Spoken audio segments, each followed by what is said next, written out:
العالمين والصلاة والسلام على رسول الله تليحيجينك كواد عيدنك بوليسك الصوماليات تليها هجانك تببرد تليها هجانك عشورها تليها هجانك CID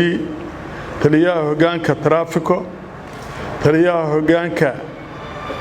حردين تيارمها أخلاقه تليه هجانك arrimaha bulshada taliyaha hoggaanka isgaarsiinta iyo dhammaan inta kale aan halkan ku koobi karin oo tirada badan iyo taliyaha qaybta guud taliyayaasha afarta qaybood ee Muqdisho dhammaan taliyayaasha saldhigyada daraawiishta birmadka waxaan ku salaamayaa salaanta islaamka assalaamu calaykum waraxmatullaahi wabarakaatuh tirada saraakiisha booliiska ee hogaamisa dalka ayaad ka kooban tihiin qaar kan magacooda sheegay iyo inta kale aan sheeginna waa inta halka fadhida oo kale maxay yiraahdaan israaha wada sheeg waqti badan baan naga lumaayo waxa saaka isugu kin yeeray ka sokow arrimaha aanu maalin walba qabanno oo la yiraahdo daily routine oo ah mukhadaraadka la dirirkiisa oo ah burcadka dadka dhacaysa la dirirkooda oo ah ka warqabka amniga guud ee dalka waxaan gaar ahaan idin isugu kin yeeray saaka waxa weeye in ciidanka booliiska Soomaaliyeed dalka gudihiisa iyo dibadiisaba ay idinku aad hogaaminaysaan in marxaladda dalka la maraayo ay noqdaan dad nadiif ah ay nadiif ka noqdaan siyaasadda ay nadiif ka noqdaan shaqadooda waxaan ahayn oo mucayin ah oo la yaqaano taasoo horeba loogu yaqaanay sida hadda General Bariis sheegay ciidanka booliiska Soomaaliya mas'uuliyadeena koowaad waxa weeye inaanu ilaalino amniga iyo nafta iyo maalka shacabka Soomaaliyeed waxa mas'uuliyadeena kamid ah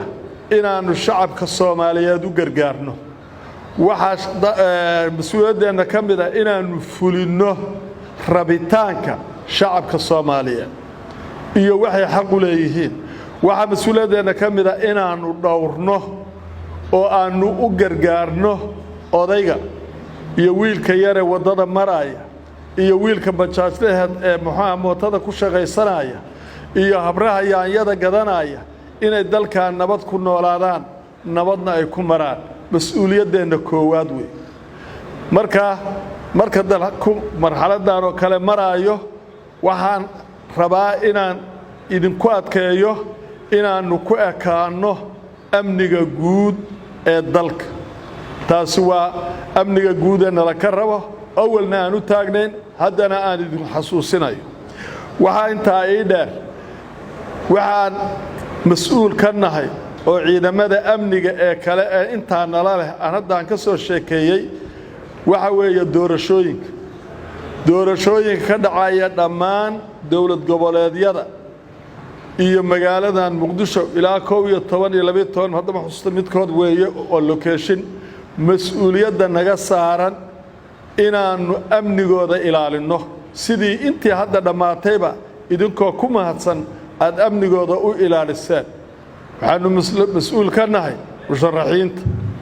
waxaanu mas'uul ka nahay ergooyinka wax dooranaya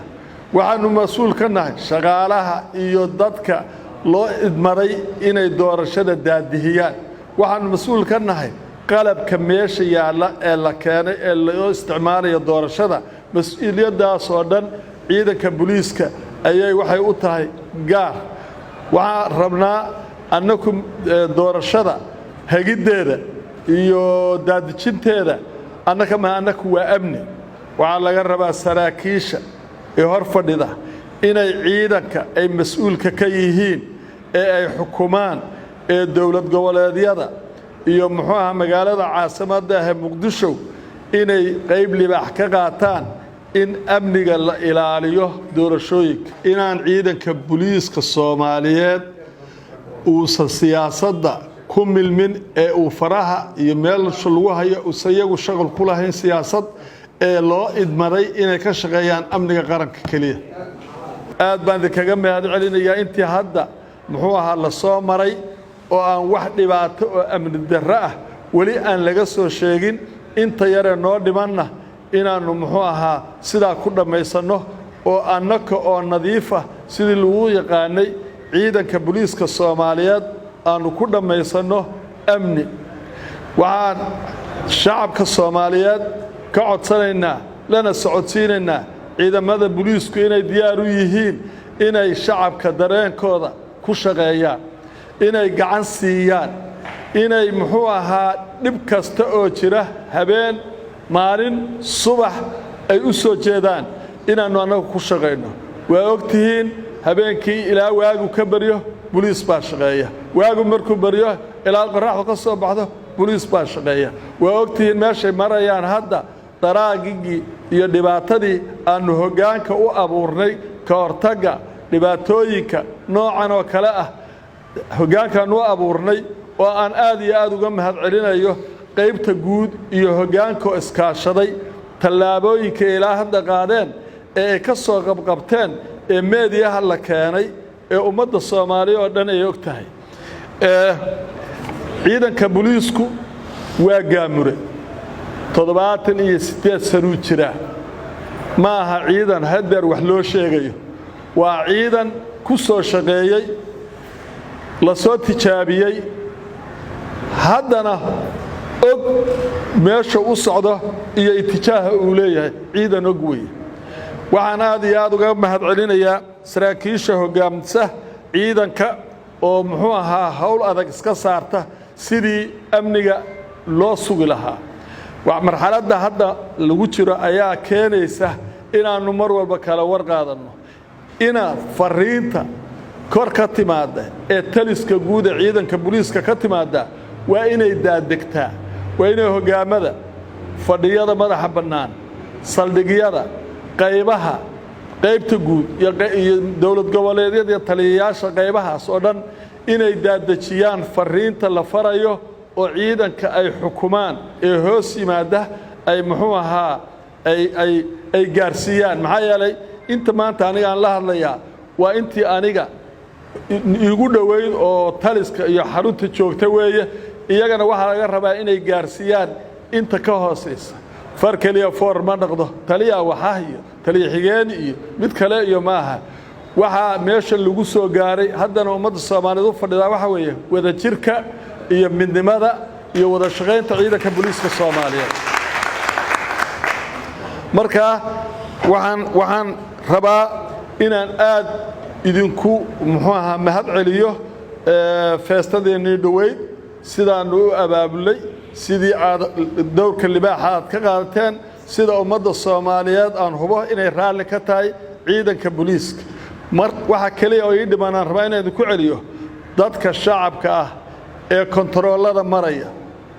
ee bajaajyada wata ee baabuurta wata ciidanka booliiska waxa laga rabaa inuu u gargaaro waxa dad badan baa idin arkaysaan ummad badan baa meesha idinku dhaafaysa noocyo kala duwan weeye aqli kala duwan bay wataan shacabka Soomaaliyeed wax kasta oo ay adiga u shaar qabato adaa booliis ah adaa samirka laga rabaa adaa dulqaadka laga rabaa hadday ciidankaad xukunto tahay iyo hadday shacabka tahay shacabku wuxuu naga mudan yahay inaanu ku shaqeyno dareenkiisu naga mudan yahay marka waxaan rabaa inaan ku soo gabagabeeyo hadalkayga in doorashada soo socota inta dhiman aanu focuskeena saarno siday si nabadgelyo ah ku dhamaan lahayd والسلام عليكم ورحمة الله وبركاته